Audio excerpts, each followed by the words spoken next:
बिस्मिल्लाहिर्रहमानिर्रहीम। अस्सलामु आलैकुम वरहमतुल्लाहि वबरकातुहू। সম্মানিত অভিভাবকবৃন্দ, আমার সহযোদ্ধা সহকর্মীবৃন্দ ও আমার প্রাণপ্রিয় ছাত্রছাত্রীরা, আপনাদের সবাইকে মুহুরীগঞ্জ আব্দুল মতিন পল্টন উচ্চ বিদ্যালয়ের পক্ষ থেকে শুভেচ্ছা ও অভিনন্দন। এই মুহূর্তে যারা আমাকে দেখছেন, আমাকে শুনছেন, দেশ এবং দেশের বাইরে, আশা করি আপনারা সবাই ভালো আছেন, সুস্থ আছেন। আমিও আল্লাহর রহমতে ভালো আছি। সুপ্রিয় শিক্ষার্থী বন্ধুরা, তোমরা সবাই অবগত, বৈশ্বিক এই কোভিড-19 পরিস্থিতিতে তোমাদের শ্রেণী কার্যক্রম গত মার্চ মাসের 18 তারিখ থেকে অদ্যাবধি বন্ধ রয়েছে। and we don't know what will happen in future. আমরা এখনো জানি না আমাদের ভবিষ্যতে কি হবে। তো সেজন্য গণপ্রজাতন্ত্রী বাংলাদেশ সরকারের শিক্ষা মন্ত্রণালয় থেকে তোমাদের এই কোভিড-19 যে ক্ষতি হয়েছে পড়াশোনার, সেটিকে পুষিয়ে নেওয়ার জন্য কতগুলো পদক্ষেপ নেওয়া হচ্ছে। তার মধ্যে অন্যতম হচ্ছে অনলাইন ক্লাস। তো তারই ধারাবাহিকতায় সারা বাংলাদেশে আমাদের সহযোদ্ধা সহকর্মীবৃন্দ প্রাণান্তর চেষ্টা করে যাচ্ছেন তোমাদেরকে এই ক্ষতি পুষিয়ে নেওয়ার জন্য, রিকভার করার জন্য। যদিও আমরা জানি আমাদের যতটুকু পরিমাণ যে পরিমাণ ক্ষতি হয়েছে সেটা পুষিয়ে নেওয়া এই অনলাইন ক্লাসে পসিবল না, পুরোপুরি না। তারপরেও আমাদের চেষ্টা থাকবে যে তোমাদের অন্তত কিছু পরামর্শ দেওয়া, টিপস দেওয়া, সুপার হিন্টস দেওয়া। তো সেই লক্ষ্যে আমি মোহাম্মদ বেলাল হোসেন, মুহুরীগঞ্জ এমপি উচ্চ বিদ্যালয়ের সহকারী শিক্ষক, আজকে একটি ক্লাস নিচ্ছি, অনলাইন ক্লাস। সেটি হিসাব বিজ্ঞানের উপর, অ্যাকাউন্টিং ক্লাস, শ্রেণী 9 এবং 10 জন্য, চ্যাপ্টার 6 জার্নাল। তো বন্ধুরা, শিক্ষার্থী বন্ধুরা, আমরা প্রথমে চলে যাই জাভার কিছু এই বিষয়ে কিছু কথা বলার জন্য। আমাদের অ্যাকাউন্টিং এর জাভার চ্যাপ্টার মোস্ট ইম্পর্টেন্ট চ্যাপ্টার, অনেক গুরুত্বপূর্ণ একটা অধ্যায়। যে লেনদেনগুলো আমরা ভালো করে বুঝলে, ডেবিট ক্রেডিট বিশ্লেষণ করলেই, ভালো করে করতে পারলে আমাদের জন্য হিসাব বিজ্ঞান সহজ হবে। সেজন্য আমরা এই চ্যাপ্টারের উপর বেশি গুরুত্ব দেব। তো আমি প্রথমে জার্নাল বিষয়ে বা জাভাদা বিষয়ে কিছু কথা বলবো। এটা কিভাবে নির্ণয় করা হয়, ডেবিট ক্রেডিট কিভাবে বিশ্লেষণ করা হয়, সে বিষয়ে আমরা বলবো। প্রিয় শিক্ষার্থী বন্ধুরা, জার্নাল শব্দটি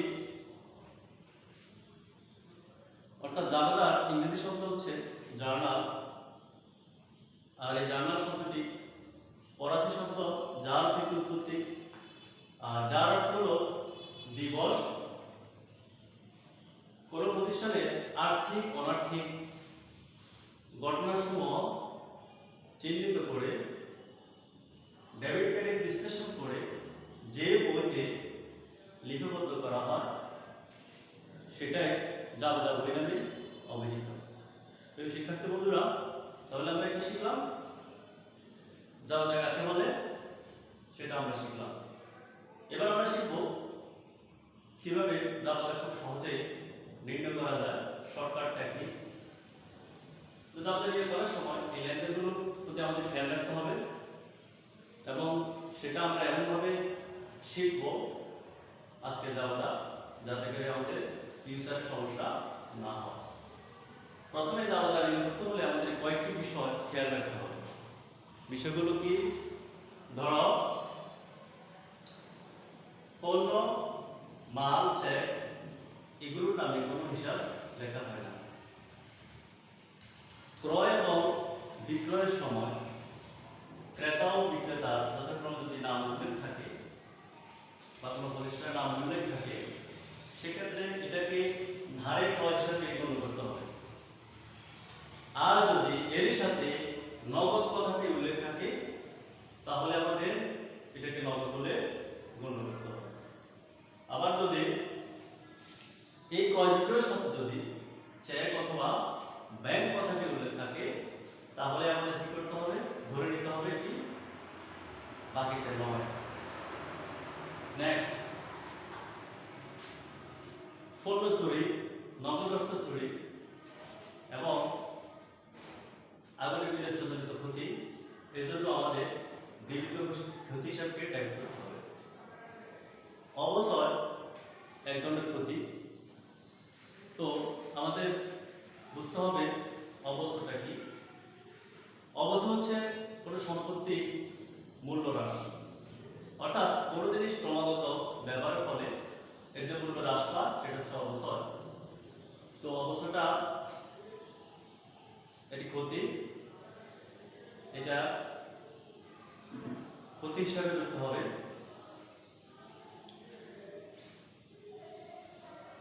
প্রিয় শিক্ষার্থী বন্ধুরা, এরপর আমাদের চেয়ার, টেবিল, আলমারি এই হিসাবগুলোকে আরো হিসাব করতে হবে, ডেবিট করতে হবে। কাগজ, কলম, কার্বন এগুলোকে সাধারণত মনিহারি হিসাব করতে হবে, অর্থাৎ মনিহারি হিসাব ডেবিট করতে হবে এগুলোর জন্য। তো ব্যক্তিগত প্রয়োজনে যদি উত্তোলন থাকে, সেক্ষেত্রে উত্তোলন হিসাবকে ডেবিট করতে হবে।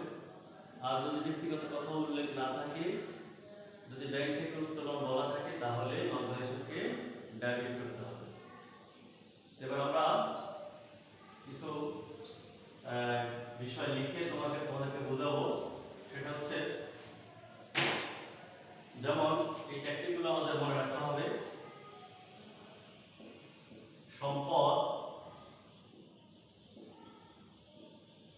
বৃদ্ধি, ডেবিট। সম্পদ হ্রাস,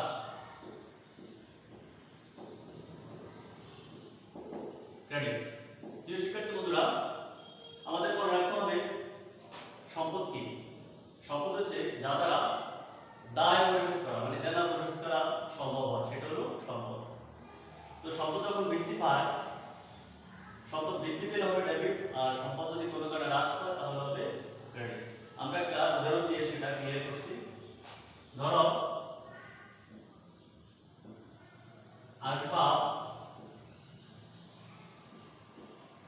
আসবাবপত্র ক্রয় নগদে লিখলাম আমরা কত টাকা? 50,000 টাকা। মানে 50,000 টাকা দিয়ে আমরা একটা কি করলাম? আসবাবপত্র ক্রয় করলাম। তো এখন আমি আসবাবপত্র ক্রয় করতে হলে আমাকে এখানে দুটো বিষয় যুক্ত আছে, দুটি শব্দ যুক্ত আছে। একটা হলো কি? আসবাবপত্র, আর একটা হচ্ছে কি? নগদ। প্রিয় শিক্ষার্থী বন্ধুরা, তোমরা একটু লক্ষ্য করো, দেখবে আসবাবপত্র কিন্তু আমার সম্পদ, আবার নগদ আমার সম্পদ। তো একইভাবে দুইটা সম্পদ আমার একসাথে ডেবিট হবে না। একটা সম্পদ আমার হবে কি? ডেবিট, আর একটা হবে ক্রেডিট। তবে সেটা কিভাবে? এটাও আমার সম্পদ, এটাও আমার সম্পদ, মানে এটাও প্লাস, এটাও প্লাস। তো আমরা যখন আসবাবপত্র ক্রয় করছি, তখন আমার আরেকটা সম্পদ বাড়ছে। আর আমি যখন এই সম্পদটা ক্রয় করছি, বিনিময়ে আমি কি দিছি? নগদ টাকা দিছি। তার মানে কি? আমার এই সম্পদটা লেস হয়েছে, কমছে। তো আমরা বীজগণিতে অঙ্ক করেছিলাম, সূত্র আছে, সেটা হচ্ছে কিরকম? প্লাস হয়, প্লাস হয়, প্লাস হয়, আর প্লাস মাইনাসে মাইনাস হয়। করছি আমার এই সম্পদটা বাড়ছে আবার এই সম্পদটা কমছে, এজন্য প্লাসে প্লাসে প্লাস, তার মানে এটা কি হইছে এই আগেরটা হবে ডেবিট আর নগদান হবে প্লাস মাইনাসে মাইনাস, আবার নগদান হবে ক্রেডিট। এটা তোমরা অঙ্ক করার ক্ষেত্রে এটা লেখার দরকার নাই, জাস্ট বোঝানোর জন্য আমি এটা আমাদেরকে বলছি। এটা হলো নগদে যখন আমরা আদান করছি সেক্ষেত্রে।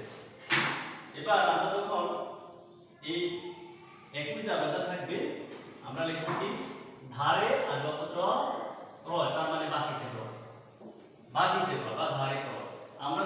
আমরা যখন নগদে আসবাবপত্র ক্রয় করছি তখন আমাদের আসবাবপত্র ডেবিট নগদ ক্রেডিট হয়েছে। এখন আমাদের মাধ্যমটা হচ্ছে কি বাকিতে, তো আমি যদি বাকিতে আসবাবপত্র ক্রয় করি তাহলে সেখানে আসবে কি প্রদেয় হিসাব ক্রেডিট, তখন আসবে প্রদেয় হিসাব ক্রেডিট। তার মানে আমরা বুঝলাম যদি বাকিতে আসবাবপত্র ক্রয় করি তাহলে হবে আসবাবপত্র বাকি হোক আর নগদ হোক যেটাই হোক আমার সম্পদ বাড়ছে, কিন্তু এখন মাধ্যমটা চেঞ্জ হয়ে গেছে, এখন হচ্ছে কি প্রদেয় হিসাব ক্রেডিট, আসবাবপত্র ডেবিট প্রদেয় হিসাব ক্রেডিট। প্রিয় শিক্ষার্থী বন্ধুরা আমরা চলে যাই পরবর্তী লেনদেনে। আশা করি তোমরা এটা বুঝতে পারছো।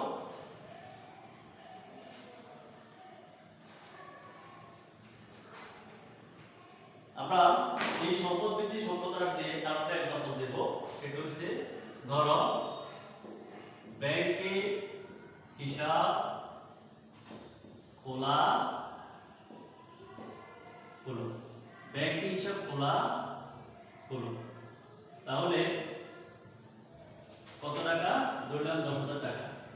তাহলে আমরা কি করছি ব্যাংকে 10,000 টাকা দিয়ে একটা হিসাব করছি। এখানেও আমার দুটো শব্দ জড়িত, একটা হচ্ছে ব্যাংক আর একটা হচ্ছে কি নগদান। খেয়াল করো আগে সেই লেনদেনের মতোই এখানেও আমার দুইটা ব্যাংক মানে দুইটা শব্দ জড়িত, একটা ব্যাংক একটা নগদ।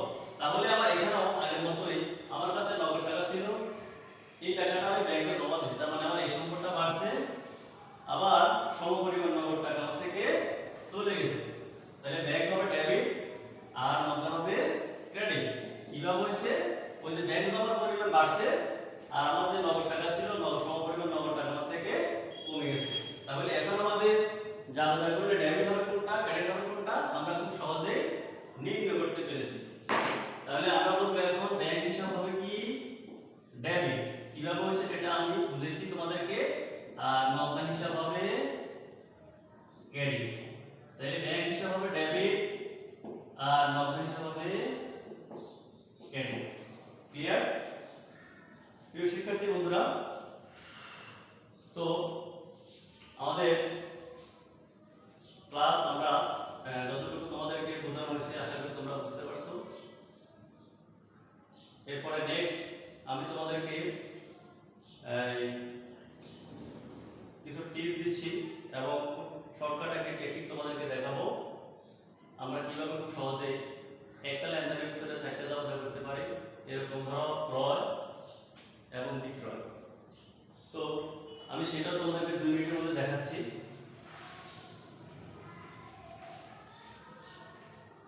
ধরো আমি লিখলাম একটা লেনদেনের ভিতরে আমি তোমাদেরকে চারটা জবাব শেখাবো। টেকনিকটা দেখো, আমি লিখলাম ক্রয়, মাল ক্রয় লিখলাম 1 লক্ষ টাকা, যার 50% নগদ, যার 50% নগদ, 20% ব্যাংকের মাধ্যমে ব্যাংক, তাহলে 10% ধারে আর বাকি 20% বিলের মাধ্যমে, বিলের মাধ্যমে। শিক্ষার্থী বন্ধুরা খেয়াল করো, মাল ক্রয় নগদে 50% মানে 1 লক্ষ টাকা 50%, আর যার 50% নগদ আর 20% হলো ব্যাংকের মাধ্যমে হয়েছে, এটা সেকেন্ড মাধ্যমে হয়েছে, বাকি তো হয়েছে আমার 20% এবং বিলের মাধ্যমে, সরি 10% হচ্ছে ধারে আর 20% হচ্ছে বিলের মাধ্যমে। এখন আমরা যদি সেটা সমাধান করি তাহলে ক্রয় অলওয়েজ ডেবিট, ক্রয় হবে ডেবিট, কিন্তু আমি যে মাধ্যমে মালটা ক্রয় করছি ওই মাধ্যমগুলো হবে ক্রেডিট। তার মানে এখানে কি দাঁড়ায়, নগদে ক্রয় করছি, নগদ হবে ক্রেডিট। এরপরে আমি কিসে, ব্যাংকে, তাইলে চেকে 20% এখানে ব্যাংক না বলে আমরা বলতে পারি 20% চেকে বা ব্যাংকে। আচ্ছা যাও, আমরা বললাম 20% চেকের মাধ্যমে, 20% চেকে। তাহলে চেকে যে কাজটা আমরা করছি সেটা হচ্ছে কি, ব্যাংক ক্রেডিট। এরপরে আমাদের কি, ধারে, তার মানে পদ হিসাব ক্রেডিট, পদ হিসাব ক্রেডিট। এরপরে আমাদের কি হইছে, বিলের মাধ্যমে, তার মানে প্রদেয় বিল ক্রেডিট, প্রদেয় বিল ক্রেডিট। শিক্ষার্থী বন্ধুরা খেয়াল করো, আমরা কি বলছিলাম, মাল ক্রয় 1 লক্ষ টাকা, 50% নগদে, তাহলে 50,000 টাকা হবে আমাদের কি, নগদ। 50,000 টাকা নগদ, এটা হচ্ছে কি, ক্রেডিট। ব্যাংক আমরা কত বলছিলাম, 20%, তার মানে এটা হচ্ছে 20,000 টাকা। এরপরে আমরা প্রতিশত কত বলছিলাম, 10%, সরি প্রতিশত আমরা বলছিলাম ধার, ঠিক আছে 10%, তার মানে 10,000 টাকা। এরপরে প্রদেয় বিল ক্রেডিট কত বলছিলাম আমরা, 20%, তার মানে 20,000 টাকা। তাহলে আমাদের হয়ে গেল 1 লক্ষ টাকা। তার মানে ক্রয় হচ্ছে ডেবিট,